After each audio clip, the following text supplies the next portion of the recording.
Donc pour le perçage, nous allons utiliser 3 forêts. Un forêt qui va servir à faire les avant-trous, un forêt de 4,2 qui va servir à faire les avant-trous des taraudages de 5. D'accord. Un forêt de 5,5 qui va servir au chambrage et un forêt de 13,5 qui servira pour l'alésage. Regardez où sont situés ces trous sur le plan. Donc ici nous avons, si on regarde cette vue de côté, ici on voit le symbole du taraudage ici. Donc, on va percer, donc c'est un taraudage M5, on va percer avec un forêt de 4,2 entièrement la pièce. Ok. D'accord? On peut le voir ici, c'est au même endroit. Hein. Mais par contre le taraudage, vous voyez qu'il ne fait que la moitié de la pièce. De l'autre côté, le chambrage, lui, utilise un forêt de 5,5. Il va donc falloir arrêter mon forêt de 5,5 au milieu de la pièce avant que j'ai fait le sciage. Je vous montrerai comment on fait sur la perceuse. Donc, premier usinage, je vais traverser avec mon forêt de 4,2. Je vais faire la même chose. Alors ici, vous pouvez voir les trous, les taraudages M5 qui sont là, c'est pareil, c'est que sur la moitié de la pièce ici. D'accord. D'accord. Il ne va pas falloir se tromper de sens non plus. Hein.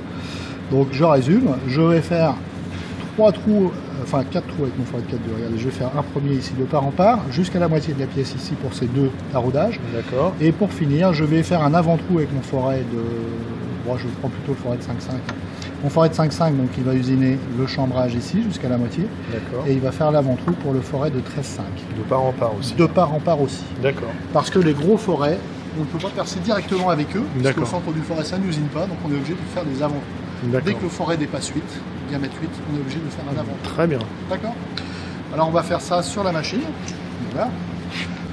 Premier perçage avec le forêt de 4,2. Je vais vérifier que mon forêt est en bon état. Je l'ai installé dans le mandrin. Je vais maintenant régler la vitesse de rotation, la fréquence de rotation du forêt. D'accord. Pour cela, vous allez venir un petit peu plus près. Oui. On va dire que c'est un forêt de diamètre 4. Donc je vais prolonger, je vais suivre cette courbe oblique, hein, cette droite oblique. D'accord.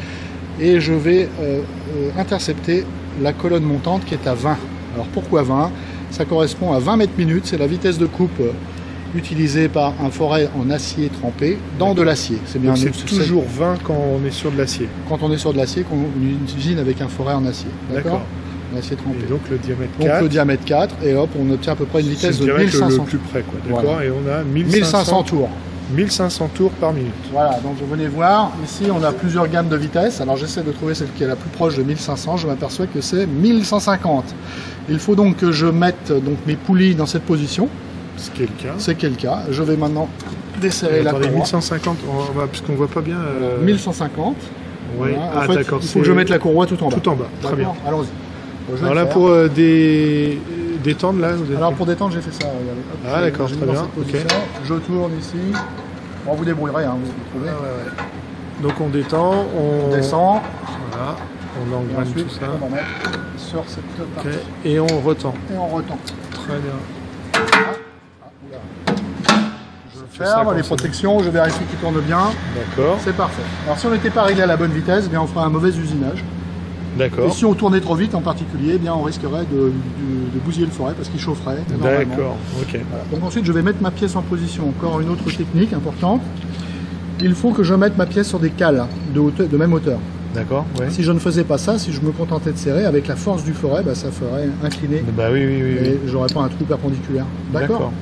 Je mets mes cales de telle façon que je sois sûr de ne pas les percer une fois que j'aurai traversé. D'accord. Donc là on va commencer par quel... On va commencer par ce trou-là qu'on va traverser de part en part. Et ceux-là, on va s'arrêter à la moitié de la pièce. Oui. Alors, je vous rappelle, pour mémoire, que la pièce fait 20 d'épaisseur. D'accord. Donc il faut que je descende au minimum jusque 10. D'accord. D'accord. Oui. Ok. On verra comment... On verra comment faire, on va voir ça tout de suite. Alors, on va déjà percer. Quand je vais percer, toujours pour ne pas chauffer le forêt, je vais utiliser de l'huile de coupe. D'accord. J'ai mis de l'huile de coupe qui est un mélange miscible d'huile avec c'est un savon en fait qui contient 10% d'huile et 90% d'eau. D'accord. Ah bon. Le but c'est de refroidir en évitant que la pièce rouille une fois qu'elle est usinée. D'accord. Vous avez compris? J'en mets simplement sur la pièce juste avant d'usiner. Je tourne mon étau parce que je vais le laisser aller, moi je ne vais pas le fixer, je tourne mon étau. Que s'il tourne, voilà, s'il tourne, il va forcément être entraîné par exemple par le forêt. D'accord. Surtout les gros, hein. Les petits, il n'y a pas trop de danger. Il va avoir tendance à tourner, donc j'anticipe ce mouvement et je le colle directement au bouquet. Regardez comment je fais maintenant. Je règle. Donc là, elle ne descend pas assez.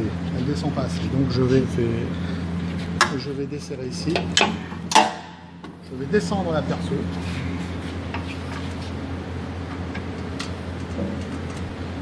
suffisamment. Elle descend tranquillement.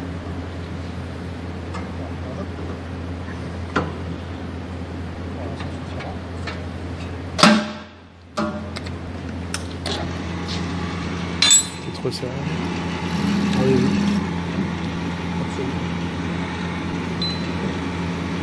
Attends, il s'est passé quelque chose.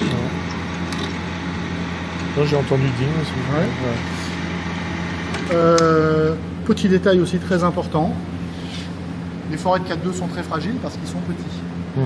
Alors vous allez bien observer, vous allez vous approcher du forêt lorsque je vais le mettre juste perpendiculairement au trou. Et si je vois qu'il se déforme légèrement, je vais bouger le forêt, je vais bouger l'étau pour qu'il perce bien verticalement. D'accord, sinon, ok. il se tendra, il va casser. Ça plie pas, ça casse. Ça plie pas, ça casse. Alors on va essayer de voir ça. On va regarder, là par exemple, vous voyez, hop là il bouge. Oui, oui, on a vu. On oui. a vu, Oui, hein, oui, donc oui, là, je oui. vais déplacer mon... C'est bon là, ça bouge pas là.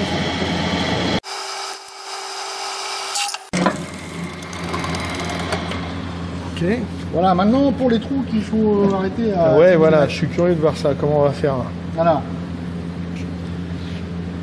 Pour les trous qu'il faut arrêter à 10 mm, venez voir ici, on va utiliser cette butée réglable. D'accord. Vous constaterez Ça agit sur, sur ici, ce là. petit objet.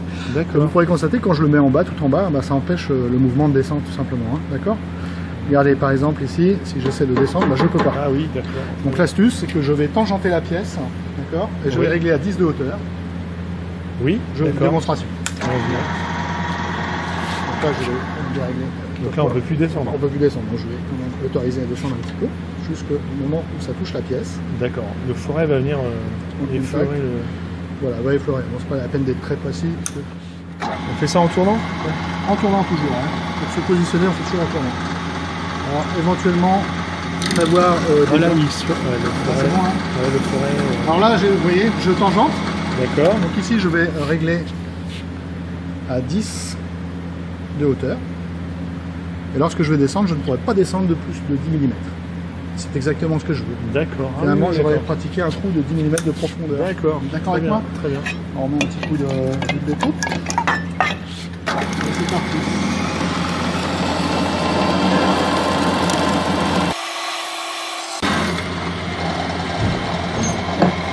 C'est la même chose sur le dernier. La même chose sur le dernier.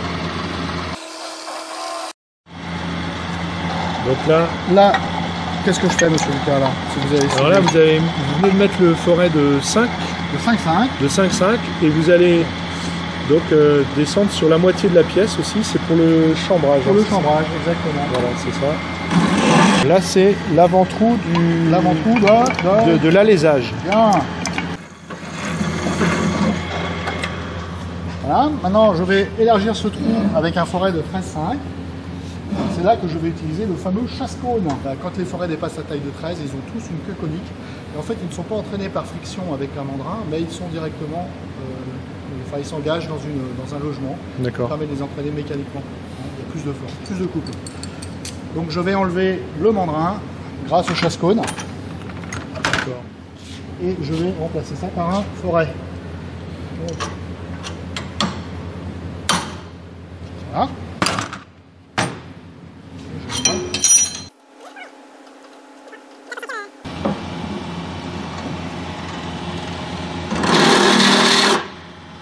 Ah, j'entends au bruit Que... on tourne beaucoup trop vite.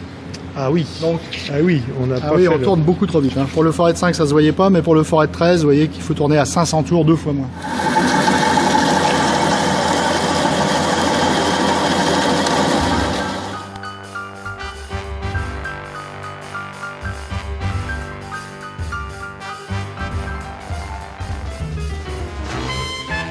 Je suis là, 0.